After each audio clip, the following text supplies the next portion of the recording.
Vamos falar então agora de assuntos polêmicos, que têm sido temas sensíveis aí no debate público, começando pela questão dos cassinos. O deputado federal Eduardo Bolsonaro resolveu entrar nas articulações para autorizar cassinos no Brasil. Ele participou na semana passada de uma reunião com o presidente da Embratur, o bolsonarista Gilson Machado, e o senador Irajá, que apresentou o projeto de lei para liberar a jogatina em resorts. É o segundo filho do presidente a atuar na causa. Em janeiro desse ano, como o antagonista revelou, Irajá viajou com Flávio Bolsonaro aos Estados Unidos, com tudo bancado pelo Senado em missão oficial. Eles passaram 8 dias em Miami e em Las Vegas, tratando da possibilidade de legalizar os cassinos no Brasil. Irajá, que é filho da senadora Cátia Abreu, defende que os cassinos vão dinamizar a atividade econômica em todas as regiões do Brasil e ajudar o turismo, que vem sofrendo com a desaceleração econômica em razão da pandemia da Covid-19. A proposta vem sendo costurada nos bastidores há meses, com o aval do próprio Jair Bolsonaro. O presidente vem sendo pressionado por líderes do Centrão a mudar de opinião sobre a legalização dos jogos de azar, contrariando os seus posicionamentos de campanha. A bancada evangélica e a ministra Damares Alves se declaram contra esses jogos, pelo menos até o momento. O tema foi pauta de discussão entre Damares e o ministro do Turismo Marcelo Álvaro Antônio, como eu lembrei ontem, durante a reunião ministerial de 22 de abril. Senador, há muita discussão a respeito se é bom ou não legalizar os cassinos. Evidentemente, a liderança do Flávio Bolsonaro, que atualmente é investigado por corrupção e lavagem de dinheiro, ela contamina um pouco esse debate, porque o cassino é apontado por muitos investigadores, não só no Brasil, mas em outros lugares do mundo, como um templo da lavagem de dinheiro. Claro que em determinados lugares há uma fiscalização maior e uma possibilidade de se minimizar esses danos, mas existe esse receio, esse risco. Qual é a posição do senhor a respeito desse quadro? Olha, eu tive a oportunidade de estudar esse assunto há alguns anos, né? Visitei, não convidado por lobista, né, que são um poderoso lobby da jogatina, mas eu fui com o meu próprio bolso a Las Vegas, tive contato com universidades, não fiquei ali onde tem os hotéis, os resorts, eu fui ao subúrbio ali, rodei por Las Vegas, conheci um pouco da realidade e é terrível, né? É terrível. O Brasil não precisa disso. A gente sabe o que é que está por trás a intenção dos que querem liberar os jogos de azar no Brasil.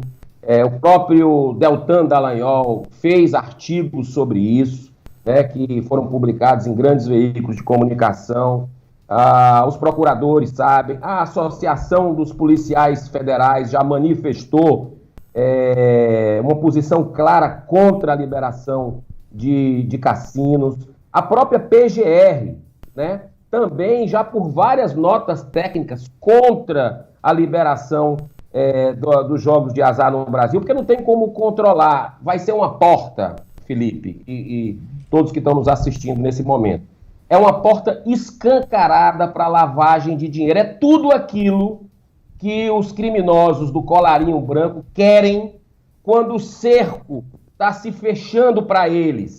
Em operações como Greenfield, como Lava Jato, tantas outras, o cerco vai se fechando e aí para ir atrás do Caixa 2, para conseguir financiamento, para conseguir justificar certas transações, vão lá nos cassinos. Então, é muito perigoso isso para o país. Eu não vou nem entrar aqui no ponto de vista de destruição da família, porque isso pode parecer um pouco religioso, mas não é. É científico, né? A questão do vício. Você deve conhecer, eu conheço muitas pessoas que perderam tudo, que acabaram com as suas famílias, que acabaram com as suas vidas, muitas vezes atentando e tirando a sua própria vida por causa do jogo. É tudo feito para perder, né? Então, e do ponto de vista econômico, eu tive a oportunidade de conversar com alguns especialistas no assunto, que, por exemplo, quando você pega para cada dólar que você consegue da tributação de cassinos, você gasta 3 dólares com problemas de segurança pública, porque aumenta os crimes ali, isso já é comprovado cientificamente.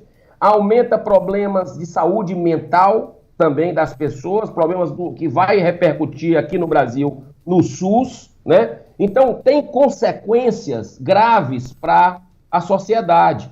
E vamos do ponto de vista econômico também. Existe a transferência de renda, né? Isso também já é um ponto praticamente pacífico nesse tipo de debate. Não vai gerar novos empregos, não vai gerar vai ter a transferência. O cara que ia na livraria, que ia no cinema, que ia no restaurante, ele vai começar a ir para o cassino, porque aquilo tudo é muito atrativo. Não sei se você já teve a oportunidade de ir, mas é tudo fechado, de uma forma, com música, com bebida. E você sabe que junto com o jogo vem tudo, né? Junto com o jogo vem prostituição, inclusive infantil. Junto com o jogo vem droga. Junto com o jogo vem tráfico de armas. Vem uma série de situações aí que é pesado. O Brasil não precisa desse tipo de turismo, que é um falso turismo, para a gente conseguir essa grande indústria sem chaminé, que é uma vocação natural. Eu estou lhe falando aqui do Ceará, que é uma terra que tem uma característica forte no turismo. Nossa posição no mundo do Brasil é estratégica, nós temos lugares belíssimos, né? Nós precisamos melhorar a infraestrutura, isso sim, mas se colocar cassino, seja em Nordeste, seja em algum local, isso é uma jogada para facilitar lavagem de dinheiro, corrupção. Isso não é nada saudável para a nossa nação. Certo, senador. Então vamos passar para outro tema polêmico aqui, o aborto. O Eduardo Pazuello reeditou a portaria sobre o aborto legal. Ele manteve a norma segundo a qual os médicos devem informar a polícia sobre as vítimas do estupro. O Ministério da Saúde só excluiu o artigo que obrigava a equipe médica a oferecer às mulheres violentadas a possibilidade de ver o embrião com um exame de ultrassom.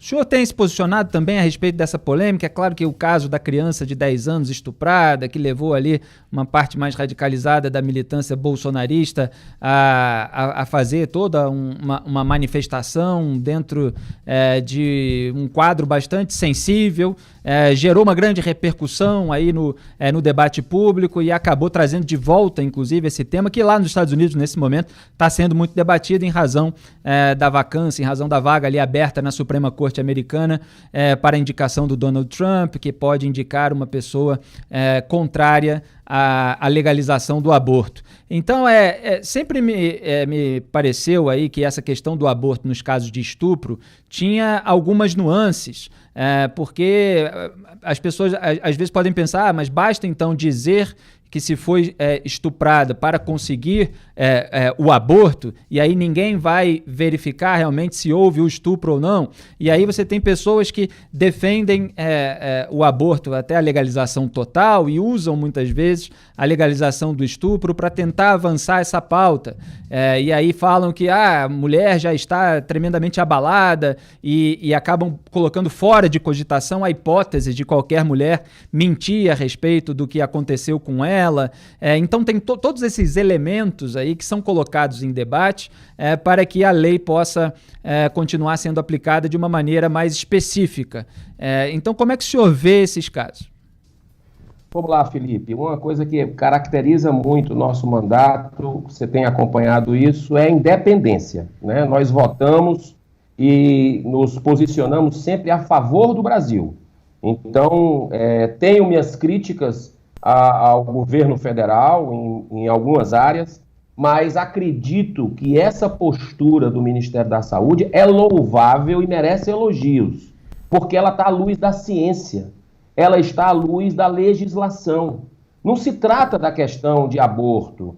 O espírito, a essência dessa portaria que foi reeditada hoje é buscar identificar o estuprador, que continuava saralepe aí, continuava livre, cometendo crime, porque a mulher estuprada chegava lá e não tinha que fazer, nem a equipe médica. Eu até entendo a mulher, né, que está no momento de fragilidade, e a gente tem que ter esse olhar humano, mas a equipe médica, ela tem a obrigação, alguém tem a obrigação de informar as autoridades policiais para evitar que novas tragédias, esse crime hediondo, que é o crime do estupro, ocorra novamente.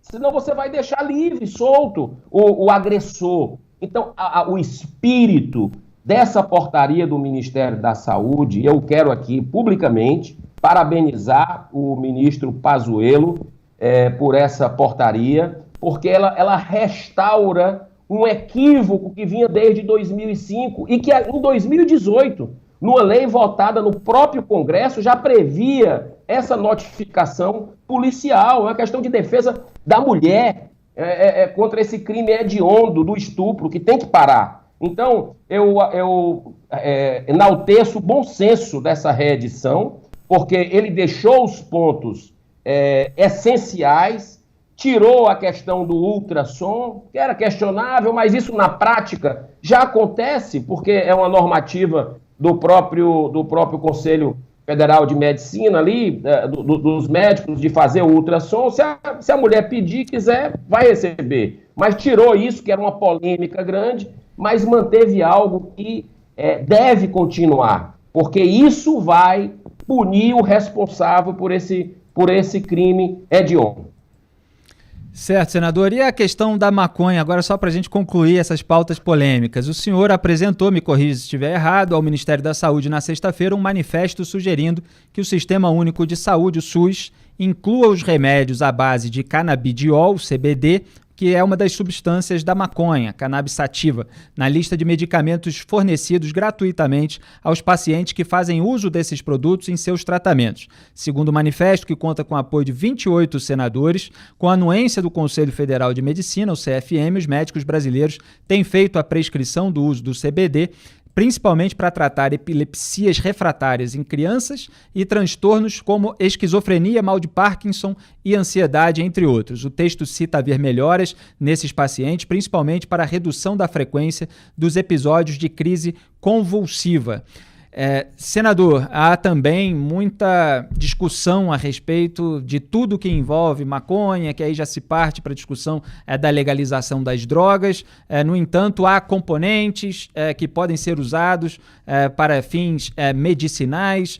Como é que ficam essas nuances, essas limitações entre uma coisa e outra? Vamos lá, vamos pegar aqui da mesma forma que existe atuando no Congresso Nacional o lobby poderoso para liberar a jogatina, os jogos de azar, existe também um lobby internacional para liberar a maconha no Brasil, a droga, que não é uma droga inofensiva como muitas pessoas pensam, né? A maconha, isso aí é do ponto de vista científico. A Associação Brasileira de Psiquiatria, que reúne mais de 8 mil médicos no Brasil, emitiu uma nota mostrando dezenas de motivos pelas quais não se deve liberar a maconha no Brasil. E um deles é potencializa a esquizofrenia, né? Tudo aquilo que o cigarro faz, a potência é 8 vezes maior e vai no cérebro. Afasta a criança da escola, evasão escolar, destrói família, enfim. Mas esse lobby está atuando agora forte durante a pandemia, Rodrigo. Durante a pandemia, que é estranho, para liberar plantação de maconha no Brasil. O objetivo é esse. O objetivo não é ajudar essas crianças, esses adolescentes que têm problemas com epilepsia refratária, convulsões sérias e graves.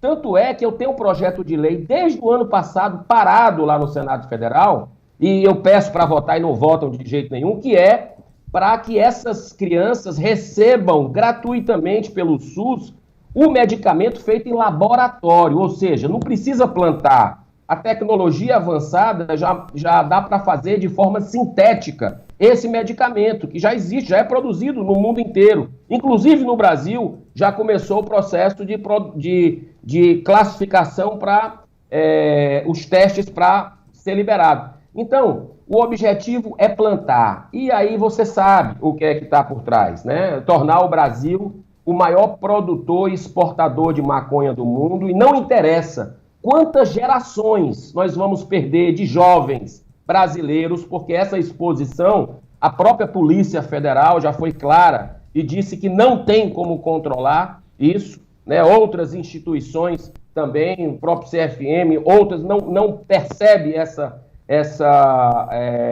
possibilidade de fazer no Brasil, mas por isso que eu, junto com alguns senadores que foram muito sensíveis, imediatamente, assim, foi uma lista que rodou rápido, em um dia e meio a gente pegou as assinaturas e já colocamos na mão do ministro da Saúde para que ele possa, e ele já garantiu que iniciou o processo para colocar na lista do SUS o medicamento para ajudar essas crianças. São lá 3 mil, 4 mil famílias que precisam receber. Agora, plantar maconha no Brasil todo com esse argumento é brincadeira que a gente precisa estar atento para não ser enganado.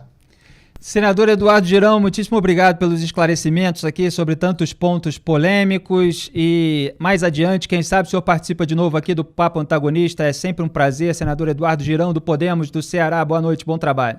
Boa noite, muita paz, parabéns pelo seu trabalho. Grande abraço.